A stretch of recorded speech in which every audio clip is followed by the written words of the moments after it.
কোরআনের আয়াতের মাধ্যমে শরীর বন্ধ করা।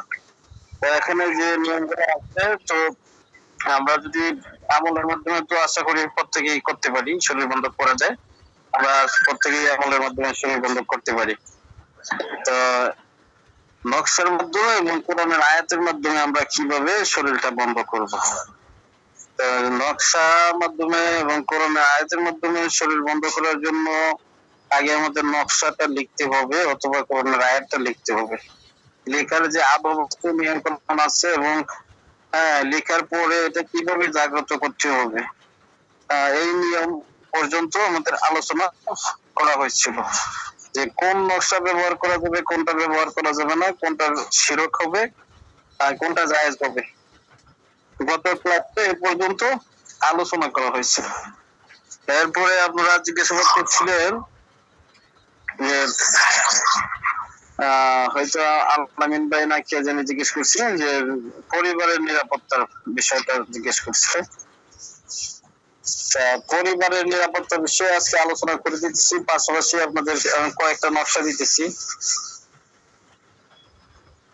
একটা নকশা দেখেন পাঠাইছি। এই নকশাগুলো আপনারা এই যে নকশাগুলোর মধ্যে যেভাবে তদবির গুলো আছে সেম এভাবে তদবির গুলো করতে হবে। এটা এখানে যে তদবির গুলো দেওয়া হচ্ছে এগুলো জায়েজ পন্থায়। আপনারা যারা দেখেছি জিনের সমস্যা ভুগতেছে, ব্যাপক সমস্যা ভুগতেছে, তাদেরকে তদবির গুলা করতে পারবেন।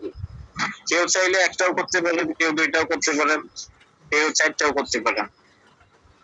এছাড়াও আরো তদবির দেওয়া হবে, পরবর্তীতে দেওয়া হবে, এখন সংক্ষিপ্ত আকারে দিতেছি।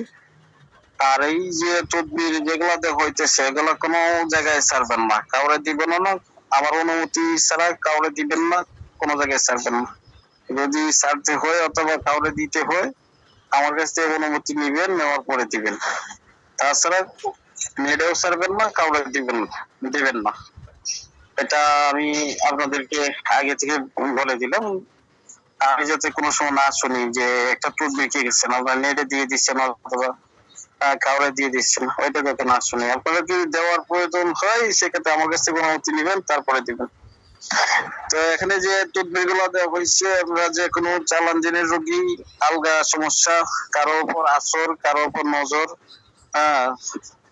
আছিক জিন, অথবা যে সমস্ত ছোট বাচ্চা আছে যাদের উপর কি নজর থাকে, যারা অতিরিক্ত কান্নাকাটি করে, তাদেরকে আপনারা এই তদবির গুলা করে দিতে পারবেন। আর এই তদবির লেখার নিয়ম হচ্ছে আপনারা যে কোনো রূপার মাদুলিতে ভরতে হবে। মাদুলি বিভিন্ন প্রকারের থাকে, তামার থাকে, তো তামার মাদুলি থাকে, অনেক সময় দেখা গেছে যে লোহার মাদুলি থাকে, অনেক সময় রূপার মাদুলি থাকে। তো আপনারা এই তদবির গুলা রূপার যে মাদুলি আছে, রূপার মাদুলিতে ধরে এটা ধারণ করবেন, ব্যবহার করবেন। আর আমাদের তো কিভাবে কি করতে হবে বিস্তারিত নিয়ম সম্পূর্ণ আগের ভিডিওতে বলে দেওয়া হয়েছিল।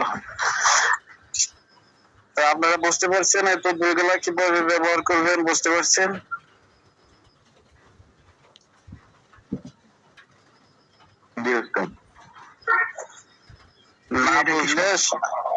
না বুঝলে জিজ্ঞেস করবেন।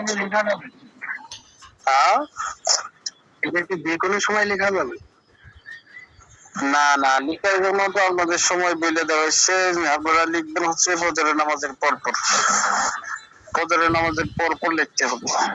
ফজরের নামাজের পর পর লিখবেন, সূর্য ওঠার আগে লিখতে পারলে সবচেয়ে ভালো হয়, অথবা সূর্য উঠলেও সমস্যা নাই, 9টার আগে লিখে শেষ করতে হবে।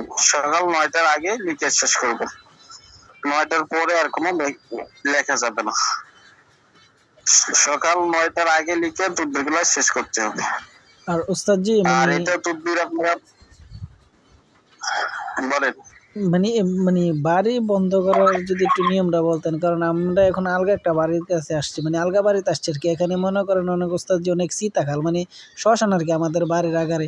আমাদের এখানে অনেক সমস্যা হচ্ছে, আমাদের গরু ছাগল মারা যাচ্ছে বা অশান্তি লাগিয়ে যাচ্ছিল আর কি। এটা মানে কিভাবে বন্ধ করা যেতে পারে? আপনার ঠিকানা কোথায়? আমার ঠিকানা হচ্ছে কুমিল্লা জেলা। কুমিল্লাতে কোথায়, কোন থানা? বরুড়া থানা। কোন থানা? বরুড়া। বড়ুয়া থানা। কুমিল্লা 14 গ্রাম, কুমিল্লা চান্দিনা থানা, কুমিল্লা দেবিদ্বার, কুমিল্লা লাকসাম, এরপরে কুমিল্লা অনেকগুলো থানা আমি সরাসরি গেছি, যে কাজ করে আসছি। জি হুজুর, এটা উস্তাদ জি এটা চান্দিনা থানার লগেই পাশাপাশি থানায় আমাদের বরুড়া থানা। আপনাদের এই থানা থেকে আপনাদের বাড়ি থেকে 14 গ্রাম কত দূর? 14 গ্রাম থেকে আমাদের বাড়ি থেকে প্রায় 20 কিলো হইব। 20 কিলো হইলে মোটামুটি দূর আছে। আমি তো যতটুকু জানি যে আপনাদের এখানে সবচেয়ে বেশি থাকে 14 গ্রামে তান্ত্রিকের সংখ্যা বেশি। তান্ত্রিক কবিরা 14 গ্রামে থাকে, কারণ এটা বর্ডার সাইড তো। আমাদের এদিকে আবার বর্ডার সাইড আছে। জি উস্তাদ। এটা বর্ডারের সাথে তো সংযুক্ত। দেখা গেছে যে সরাসরি ভারত থেকে বই আসে, যে বইগুলা কুপুরি করে এই বই